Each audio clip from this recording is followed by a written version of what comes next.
안녕하십니까. 김기선 원장입니다. 이렇게 만나 뵙게 돼서 대단히 반갑습니다.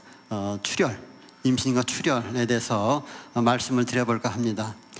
여성들은 남성에 비해서 이 출혈로 인해서 병원이 많이 찾는 것 같아요. 한 달에 한 번씩 생리를 하다 보면 한 달에 한 번 생리가 나와야 되는데 제대로 안 나오면 이것 때문에 고민이 돼서 병원에 찾아오고, 또 생리 양이 많다든지 또 생리 양이 없다든지 안 나온다든지 또는 불규칙이 나오면 병원을 많이 찾아옵니다. 어떤 경우는 자궁에 근종이라든지 혹이 있어서 출혈되니까 병원에 오는 경우도 있겠고요. 여러분들은 이제 산모이기 때문에 임신 중에 이렇게 출혈이 된다면 굉장히 염려가 되겠죠. 불안하고. 그래서 병원에 가끔 찾아옵니다. 그래서 어떻게 하면 이 출혈에 대해서 원인을 알고 또 어떤 종류가 있는지 또 이렇게 알고 거기에 대한 대처를 한다면 무사히 어떤 출혈이 있다 하더라도 잘 넘어가지 않을까 이렇게 해서 말씀을 드려볼까 합니다. 산과적 출혈은 정상부만 했을 때 산모가 출혈이 약 500cc 이상 또는 제왕절개 분만한 후에 1리터 이상 출혈됐을 때를 산과적 출혈이라 합니다. 산모는 어느 정도 혈장량이 가지고 있기 때문에 약간의 출혈이 있다 하더라도 다 대비를 할 수 있습니다. 근데 10% 이상, 500cc 이상 이렇게 출혈이 된다면 여러 가지 증상, 말하자면 심장이 이렇게 벌렁벌렁 뛴다든지 또는 혈압이 떨어진다든지 또는 소변량이 감소하고 또는 어지럽고, 또 출혈이 너무 많이 되다 보면은 심장이 작동을 안 하게 되면 사망으로 가는 그런 경우가 있습니다. 그래서 70분만 했을 때는 4에서 5% 이런 경우가 있을 수도 있고, 또 제왕절개 할 때는 6에서 8%까지 이런 산과적 출혈이 일어날 수 있는 것입니다. 그래서 모성 사망의 주변 원인 중에 하나인데 2000년도까지는 사망하는 경우가 이렇게 20%까지 도달했었는데 2008년도 이후에는 7% 뚝 떨어지게 되죠. 아마도 그것은 자궁동맥 색전술이란 기술이 보급이 되면서 이렇게 산모의 사망률이 떨어지지 않았나 생각이 됩니다.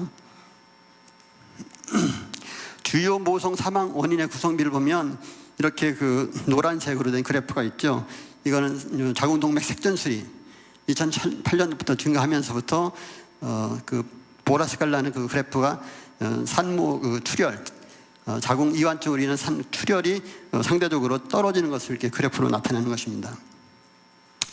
산모가 출혈이 되면 일단은 우선 제일 중요한 것이 수액을 잘 투여를 하고, 그 다음에 필요하면은 또 수혈도 하고, 수혈해도 안 된다 싶을 때는 가까운 병원에 가서, 가까운 대학병원에 가서 자궁동맥 색전술을 받는 것이 되게 순서입니다.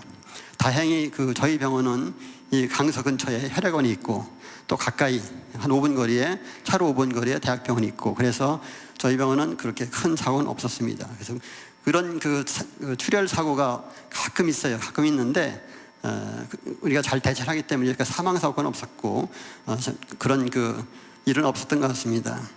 지금부터 산모가 이렇게 출혈이 있게 되는데, 그러면 임신 중에 어떤 변화가 있는지를 알아보겠습니다. 분만 시의 생리적인 출혈에 적응하기 위해서는 임신 3분기에 혈장량이 늘어나게 됩니다. 그래서 보통 28주 넘어서부터 혈장량이 늘어나는데, 혈장이 늘어나다 보니까 어떤 분들은 임시성 고혈압이 찾아오게 되고 혈압이 높아지죠. 그리고 혈구 수도 24% 증가해서 나중에 분만할 때 출혈에 대비해서 우리 몸에서 적응을 하는 겁니다. 근데 이제 그래서 혈액이 보통 1리터에서 한 2리터 정도까지는 늘어나게 되죠. 그리고 어떤 기전이 있냐면 자궁에 자궁 혈관들이 수축을 합니다. 수축을 하게 되면 피가 그만큼 덜 나가게 되겠죠. 그리고 간질액, 혈관 밖에 있는 그런 액체가 간질액인데, 간질액이 혈관으로 들어가게 돼서 혈액량을 증가시키는 그런 작용을 합니다. 또 하나는 자궁이 자궁 근육이 수축을 하죠. 수축을 해서 혈관 압박함으로써 자궁에서부터 나가는 그 출혈을 막아주는 그런 역할을 합니다. 근데 여러 가지 이유에 말하자면 자궁 이완증이라든지 또는 태반 유착 이런 것에 의해서 자궁 수축이 제대로 안 된다면 출혈로, 산후 출혈로 이어지는 것입니다. 그래서 우리가 분만하고 나서 이렇게 자궁 수축이 잘 되라고 자궁 수축제도 주고 또 유도제, 피토신도 틀어주고 이렇게 해서 수축이 되라고 이렇게 해줍니다. 근데 가끔 자궁 수축제를 주면은 배가 좀 아파요. 자궁 수축하니까. 그때 왜 이렇게 배가 아프냐고 이렇게 묻지 마시고, 이거 자궁 수축, 말하자면 그 출혈이 덜 되도록 해주는 거다라고 생각을 하시고 이해를 하시면 될 것 같습니다. 그래서 임신 관련 출혈 원인을 임신 초기부터 생각을 해보면, 임신 초기에는 여러 가지 이유에서 제일 많은 게 절박유산, 그 다음에 불완전 유산, 또 완전 유산, 또 계류유산, 또 자궁의 임신, 불가피유산, 여러 가지 이런 이유에 의해서 출혈이 됩니다. 그리고 임신 중반기 중후반기에는 태반 조기 박리라든지 전치 태반이라든지 또 전치 혈관, 이런 원인에 의해서, 이런 병에 의해서 출혈이 되는 것이죠. 그러면 먼저 첫 번째로 임신 초기에 오는 출혈에 대해서 말씀을 드려볼까 합니다. 대개 임신 초기에 오는 출혈은 자연유산, 유산기가 있어서 출혈이 되는 것이죠. 그래서 보통 자연유산은 20주 이전에 초기에 임신이 종결되는 것을 갖다가 자연유산됐다 이렇게 말을 합니다. 보통 확인된 임신에서 20%가 자연유산이 되는데, 확인되지 않은 임신까지 하면 보통 한 40%까지 우리가 보고 있습니다. 이렇게 자연적으로 유산되는 경우를 갖다가 자연유산하는데, 80%는 보통 3개월 이내, 12주 안에 발생을 하고 그 후에는 횟수가 점점 줄어들게 되는 것이죠. 대부분의 염색체 원인은 염색체 이상으로 아기의 문제가 있어서 출혈이 되는 경우가 많고, 그 다음에 분만 횟수가 늘어난다든지 또는 엄마의 열량이 증가할 때 그런 자연 유산의 횟수가 좀 늘어난다고 합니다. 그래서 유산 비를 보면은 전체적으로 봤을 때 100을 가지고 기준했을 때 대개 한 55에서 60%는 출산이 되지만 나머지는 다 유산으로 확인됐거나 확인되지 않았거나 화학적 유산이나 다 이렇게 유산으로 되는 것입니다. 자연유산의 원인을 보시면 원인은 엄마 측의 원인이 5가지가 있고 태아 측의 원인이 있는데, 태아 측은 주로 염색체 이상에 의해서 올 수 있다고 하고요. 엄마 측에서는 여러 가지, 이제 먼저 내분 이상 쪽으로는 황체 호르몬, 우리가 임신을 하게 되면은 배란되고 나서 난소에 황체가 만들어집니다. 황체에서 황체 호르몬이 분비돼서 임신을 잘 유지시킬 수 있도록 이런 호르몬이 분비가 되는데, 이 호르몬이 어떤 사람들은 부족한 사람들이 있어요. 그러면 임신 잘 유지 못하고 자꾸 출혈을 비치고 유산이 되는 경우가 있습니다. 또 한 가지는 갑상선 항체가 생겨가지고 항체가 아기를 공격하는 그런 일이 있기 때문에 거기서 또 유산이 되는 경우도 있고, 또 당뇨, 인슐린의 의존성 당뇨, 인슐린 비의존 당뇨가 있는데, 인슐린 의존성 당뇨 있는 산모들이 그렇게 자연적으로 유산이 된다고 합니다. 두 번째로 면역계 이상, 면역계에 어떤 문제가 있어서 오는 경우, 유산이 되는 경우 있는데, 자가면역, 말하자면 항인지질 항체라는 게 있습니다. 항인지질 항체가 있는 사람들은 습관적으로 2번, 3번 자꾸 유산이 됩니다. 그래서 우리가 습관적인 유산이 되는 산모들한테는 이런 항인지질 항체 검사를 해보는 것이죠. 또는 동종면역은 개체가 다른 사람에 대한 면역입니다. 엄마와 아기는 서로 개체가 다르죠.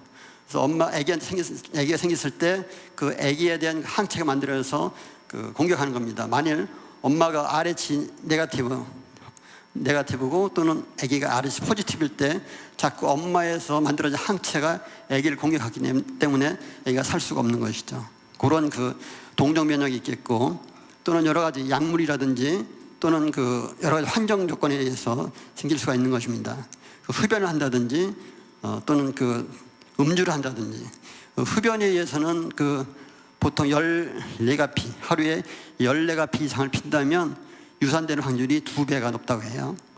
또 음주도 일주일에 2번 이상 마시면 2배 이상 유산이 확률 높고, 매일같이 마신다면 3배까지 유산의 확률이 높아진다고 해서 여러분 절대 임신 중에 가급적이면 음주나 흡연하시면 안 됩니다. 그리고 또 한 가지는 과량의 카페인. 여러분 커피 좋아하시죠? 보통 하루에 한 잔 정도는 괜찮지만 하루에 4잔 내지 5잔 이상 마시면 유산과 관계되니까 카페인도 가급적이면 줄이는 것이 좋습니다. 아기한테 문제 있을 때, 아기가 염색체 문제 있을 때 보통 유산이 되는데, 아기가 비정배수체 이상과 또는 정배수체 이상이 있는데, 정배수체가 뭐냐면 보통 우리가 엄마의 염색체가 23개, 아빠가 23개 만나가지고 46개가 되죠. 이렇게 이게 정배수체입니다. 근데 비정배수체는 요 숫자가 46개가 아니에요. 첫 번째로 새 염색체증은 뭐냐면 47개, 말하는 다운증후군 같이 21번째 3개가 있는 사람들은 이렇게 그런 사람이 있어요. 보통 7개, 상염색체 중에 7개가 제일 많다고 하는데 그 중에 다운증후군도 하나 속에 들어갑니다. 그 다음에 홀 염색체증, 말하자면 이건 45X, 터너 증후군이 45X인데 이런 염색체 하나 부족한 그런 것 갖다가 홀 염색체증, 또는 3배수체증. 3배수체증은 23개 염색체가 3개예요. 그러면 도합하면은 69개의 XYY 이런 염색체가 되겠죠. 요거는 포상기태, 불완전 포상기태에서 이제 보통 올 수 있습니다. 정배수체 유산은 보통 46개 염색체 맞지만 유산이 되는 경우 보통 13주 넘어서 35세 이상에서 주로 많이 올 수 있다고 합니다. 앞에서 말씀드린 포상기태 중에서도 완전 포상기태가 있고 불완전 포상기태가 있어요. 완전 포상기태는 염색체가 46개지만 불완전 포상기태는 69개입니다. 그리고 애기 형태는 있지만 완전 포상기태는 애기 형태는 없어요. 태반 조직을 보면은 꼭 개구리알처럼 이렇게 모양이 되어 있습니다. 초음파로 보면은 구멍이 빵빵빵 뚫려 있는 그런 영어로 하면 스노우스톰, 눈보라지는 모양이다라고 우리가 보통 얘기를 하고 있습니다. 그러면 자연유산의 종류가 여러 가지 있다고 말씀드렸는데, 첫 번째로 절방유산. 여러분들 임신 초기에 가끔 피를 좀 흘린 경우 많이 있죠. 대개 임신을 유지하지만 피가 조금 흘리는 경우를 갖다가 절방유산증이라고 보통 얘기합니다.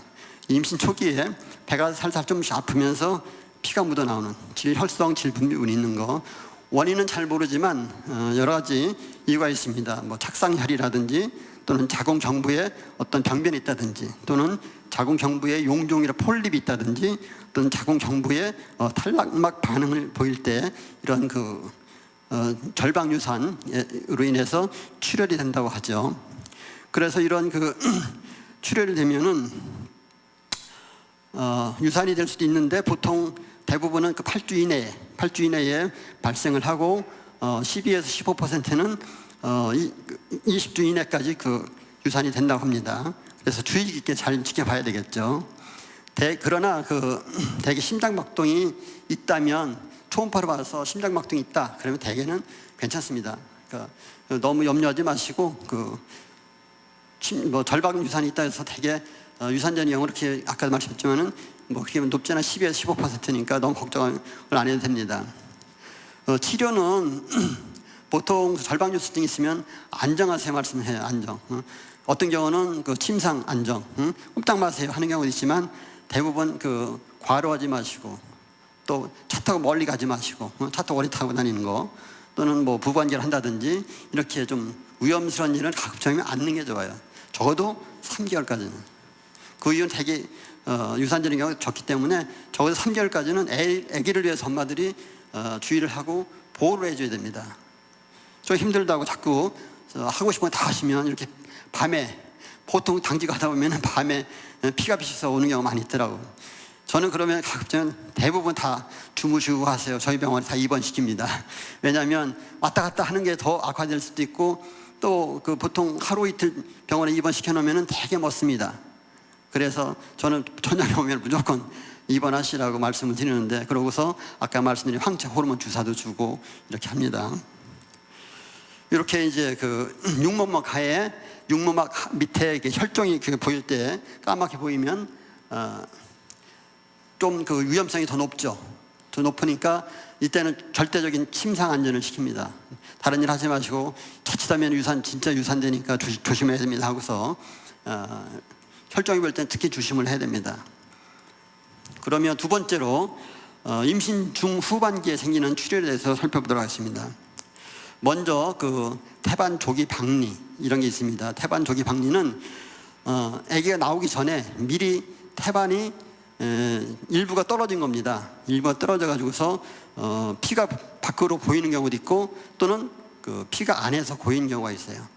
이 피가 안에서 고일 때 이걸 갖다가 은폐성 그 출혈을 해가지고서 굉장히 이게 위험합니다. 아까도 그 안동의 어떤 산부인과에서 사망 사고가 있었는데 이 태반 조기 박리의 은폐성 출혈 때문에 그런 그 사망 사고가 있었습니다. 은폐성 출혈은 뭐냐면 이렇게 태반이 자궁벽에서 떨어져서 여기 고이는 겁니다. 이게 화면으로 이게 그림으로 보면 빨갛게 보이지만 초음파로 보면 잘 구분이 안 돼요. 이게 태반인지 뭐 이게 구분이 잘 안 됩니다. 그래서 발견하기 어렵죠. 그리고 이게 출혈이 밖으로 나오지 않기 때문에 출혈량 측정이 어렵다. 그래서 이런 그 중증 소모성 응고장애 되면은 지혈이 안 돼요. 그래서 출혈이 계속되거든요. 그래서 자칫하면 산모가 아까 그 안동의 산부인과처럼 사망하게 되는 경우, 사망하기 때문에 이런 위험한 일이 생길 수가 있습니다. 태반 조기 박리 때 태반 조기 박리의 20-30%가 이런 은폐성 출혈이기 때문에 의사들이 굉장히 주의를 해서 이게 참 진단이 어렵기 때문에 주의해서 잘 봐야 돼요. 저는 꼭 태동검사를 해가지고 태동검사에 이상이 있다 그러면 저는 항상 초음파를 잘 안 보이니까 의심을 해봅니다. 그 발생 빈도는 그 120명에 150명에 1명 꼴로 태반 그 조기 박리가 일어납니다. 그래서 3기 출혈의 30%를 차지하고 있고요.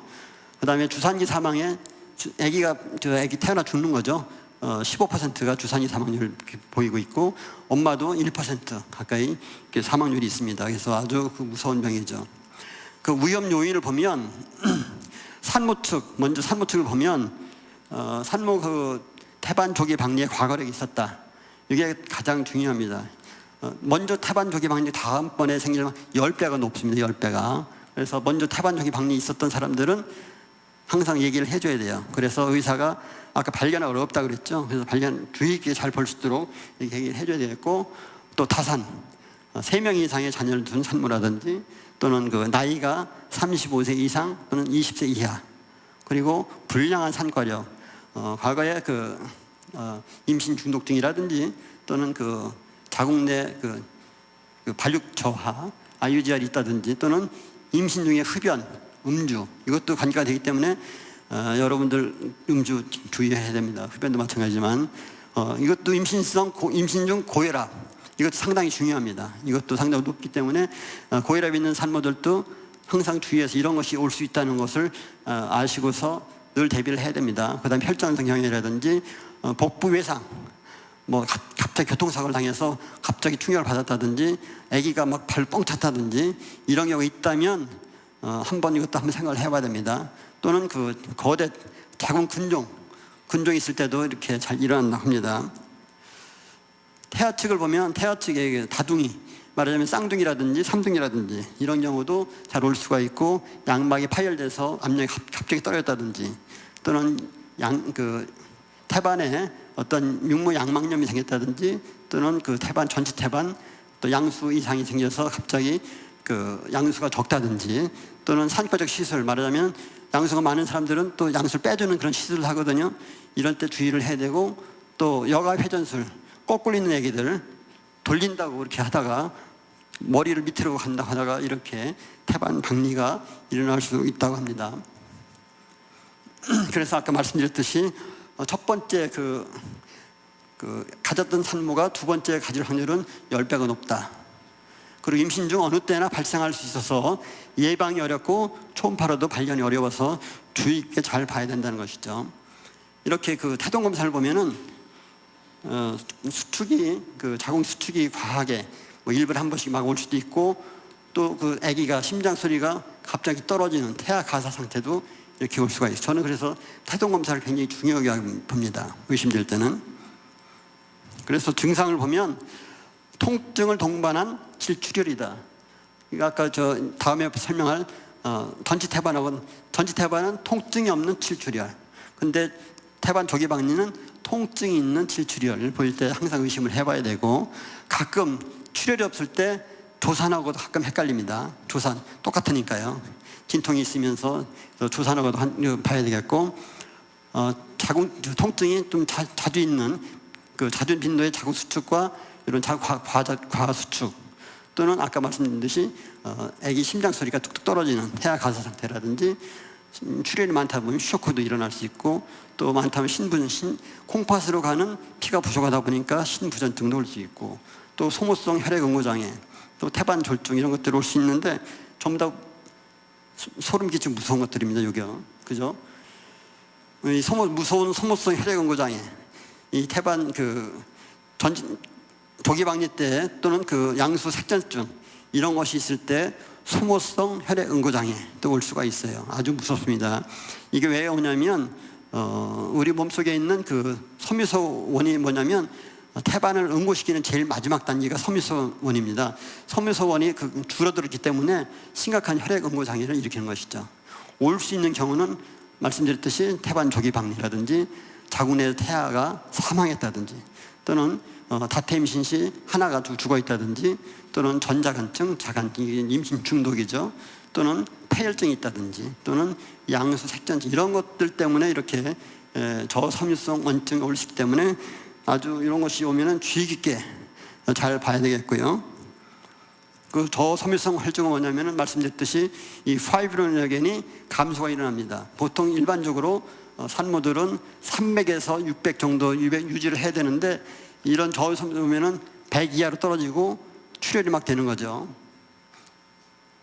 그 기전을 보면은 스롬보플라스틴, 조직에서 스롬플라스틴이 나와가지고 스롬빈을 만들어주고, 이 스롬빈이 파이브로노겐, 이게 이제 제일 마지막 단계의 그 섬유원이 피브린으로 변하면서 이걸 자꾸 만들어지니까 이 성분이 부족하게 되죠. 그래서 이게 있어야 그 응고가 되는데, 이게 부족하면은 응고가 안 되는 거예요. 그 지혈 안 돼서 자꾸 출혈을 보이는 거죠.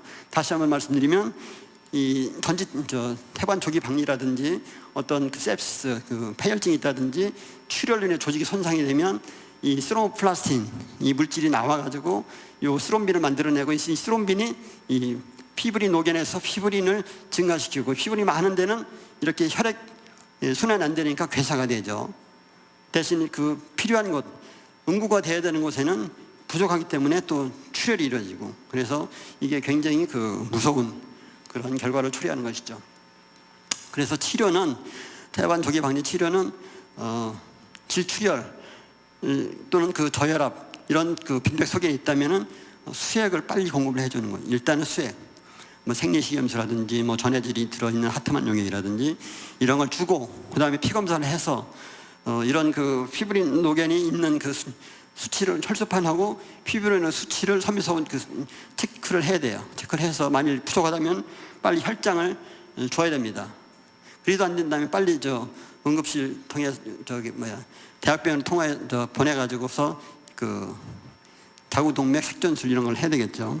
예방은 금연이라든지 또는 외상이 발생하지 않도록 주의를 해야 되겠고, 만일 교통사고로 충격을 받았다면 병원에 방문해 가지고서 이런 것이 있는지 확인을 꼭 하셔야 됩니다. 그리고 고혈압이나 또는 전자간증 이런 양수 파열이 있다면 또 이것도 한번 의심을 해봐야 됩니다.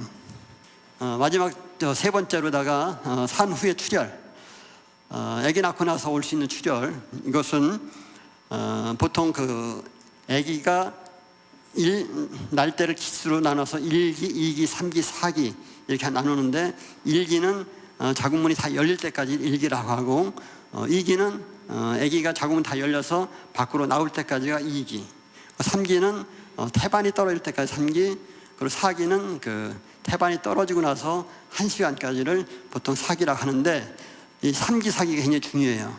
아기가 낳고 나서 이 출혈이 있는 걸 잘 봐야 됩니다. 가끔 아기 낳고 나서 괜찮겠지, 다 좋다고 해서 병실에 있다가 하혈로다가 돌아가시는 분이 있어요. 그래서 이걸 굉장히 주의해야 봐야 되는데, 그 원인을 보면은 자궁 정부가 손상이 되는 경우, 자궁 형부가 찢어지는 경우가 있어요. 또 한 가지는 질벽이 저 깊숙이 찢어지는 경우도 있고, 또 하나는 그 자궁이 수축이 안 되는 경우, 이유 없이 그 수축이 잘 안 되죠. 이때 뒤에서 설명을 드리겠습니다. 지속적으로 출혈이 된다면 태반에 어떤 그 남은 게 있는지, 잔류 태반이 있는지 확인을 해봐야 됩니다. 가끔 그 태반을 이렇게 보면은 덩어리 망울망울 이렇게 뭉쳐 있는, 그것이 하나로 되어 있는 그 형태로 되어 있어요. 그래서 한 덩어리가 들떨어지는 경우가 가끔 있거든요. 그러면 그것이 이제 출혈로 이어지는 것이죠. 그래서 잘 떨어졌는지 항상 이렇게 유심히 봐야 됩니다. 그 다음에 그 산도의 어떤 혈종, 피가 그 질 속에 어떤 많이 고여서 막 이게 부어 있는 경우도 가끔 있어요. 이런 경우도 출혈로 이어질 수 있기 때문에 주의를 해서 봐야 됩니다.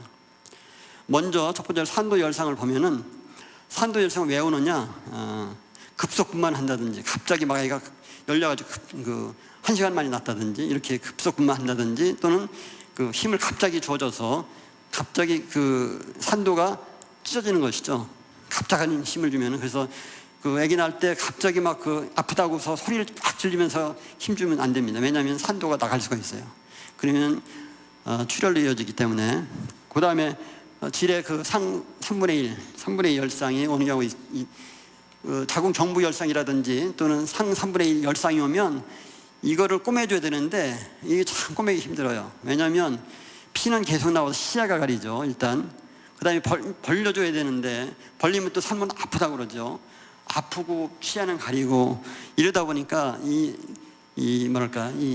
자궁 경부 열상이라든지 또는 질 상부의 그 3분의 1 부위가 그 찢어졌을 때는 좀 힘들다. 그러나 꼬매줘야 되죠. 꼬맬 때는 꼬매야 됩니다. 그래 아프다고 막 그 소리치지 마시고, 협주를 구할 때는 여러분이 잘 참고서 협주를 해줘야 됩니다. 왜냐하면 잘 꼬매줘야만이 지혈이 되니까요. 그 다음에 회음부 열상이 있습니다. 회음부 열상은 이쪽 항문 쪽으로 이렇게 찢어지는 경우인데, 뭐 이걸 3도 뭐 열상, 4도 열상, 그래서 4도까지 항문 관략근까지 나가는 4도 그 점막까지 나갈 때 얘기를 하는데, 3도는 가끔 나갑니다. 그 관략근이. 그래서 관략근을 잘 꼬매주면 되는데, 가끔 항문 점막까지 나갈 때가 참 힘들죠. 이런 경우 가급적이면 그 아기가 머리가 나올 때 갑작스레 힘을 주시면 안 됩니다. 그래서 천천히 우리 의사나 간호사들이 이렇게 지시하는 대로 힘을 주고 하고 힘 빼세요 할 때 힘을 딱 빼줘야 됩니다. 그래야 밑에가 안 찢어져요. 마지막으로 그 자궁 파열은 흔하게 오는 건 아닌데, 대개 제왕절개 한 분들이 V백이라든지 이런 거를 시도할 때 보통 옵니다. 그래서 경산부들 애를 많이 낳았다든지 그런 분들은 드물게 뭐 8,000명에서 15,000명 한 명꼴로 이렇게 올 수 있지만, 대개는 그 제왕절개 분만 한 후에 이렇게 진통을 가할 때 터지게 되는 거죠. 파열이 있고 피열이 있는데, 파열은 완전히 다 터지는 거예요. 그래서 아기가 배 안에 이렇게 나와 있죠. 배 속에, 자궁 바깥으로 나와서 배 속에 있는 경우, 대개 아기는 이런 경우는 살지 못하죠. 근데 피열을 가끔 봅니다. 피열은 우리가 제왕절개하러 들어가 보면 두 번째, 세 번째 이렇게 제왕절개 하는 분들은 자궁에서 막만 이렇게 덮여 있는 게 가끔 있어요. 그래서 살짝만 가면 아기가 톡 튀어나오죠. 피열 가끔 있을 수 있습니다. 이런 경우는 출혈은 그렇게 많지는 않아요. 그래서 그 소견을 보면은 완전 자궁 파열, 얼마 전에 몇 년 전에 모 옆에 있는 병원에서 파열돼서 그런 경우도 있고요. 파열이 되면 자궁 수축이 있다가 잘 오다가 갑자기 사라집니다. 그러면서 피가 고이게 되니까 또 다른 통증이 오게 되는 것이죠. 그러면서 쇼크도 오고, 태아는 심장 소리가 갑자기 툭툭툭 떨어져서 60막 이렇게 태아 곤란증이 오게 되고, 이렇게 그러다 보면 아기가 사망하게 되죠. 태동 검사를 보면은 이렇게 자궁 수축이 지속되고 있는 것처럼 보이는 갑자기 발생한 태아 심박동의 하강이 올 수 있다는 거. 불완전 자궁 파열은 피열처럼 똑같이 이렇게 막이 붙어 있는 경우 같다가 이렇게 피엘로 불완전 자궁 파열로 이렇게 봅니다. 이상에서와 같이 자궁 출혈, 임신 관련된 출혈, 임신 초기, 임신 중후반기, 산후 출혈 이 세 가지에 대해서 크게 나눠 살펴보았습니다. 어떠셨습니까? 좀 많이 좀 소름이 좀 오싹하는 그런 느낌이 있었습니까? 예. 뭐 다른 선생님들은 분만에 대해서 이렇게 좋은 말씀을 많이 주셔서 그 분만하는 방법에 대해서는 많이 알고 있겠지만 이렇게 출혈의 무서운 얘기는 잘 안 하셔서 아마 어떻게 보면 생소하게 들렸을 수도 있고 그렇습니다. 어떤 일이 이제까지 지금 여러분들은 지금 현재 몇 개월인지 모르겠지만 태어날 때 아무 일 없이 잘 태어나야 되겠고, 만일 그런 출혈이 있다 하더라도 이렇게 지식을 잘 알고 있다면 잘 대처할 수가 있겠죠. 누구나 이런 일 없이 잘 분만한 걸 소원이겠지만 이런 일이 많이 있다면 의사의 또는 간호사의 지시를 잘 따라서 이렇게 대처를 한다면 큰일 없이 잘 넘어가리라 생각이 됩니다. 마지막으로 마더 테레사가 이런 말을 했습니다. 제가 강조하고 싶은 것은 미소 짓는 것이 어려울 때일수록 서로에게 미소로 대해야 된다는 것입니다. 마더 테레사가 이렇게 편한 일을 하지 않았죠. 힘든 상황 속에서도 항상 미소를 항상 짓고 있었던 것은 마음에 그만큼 여유가 있었다는 것입니다. 그래서 여러 가지 살다 보면 힘든 일도 많고 덥고 또 홀몸도 아니기 때문에 많이 힘드시죠. 힘들 때일수록 이렇게 미소를 짓고 사는 것이 바로 여러분의 행복입니다. 앞으로 마지막까지 분만을 잘 하셔서 행복한 가정을 이루시기 바라겠습니다. 감사합니다.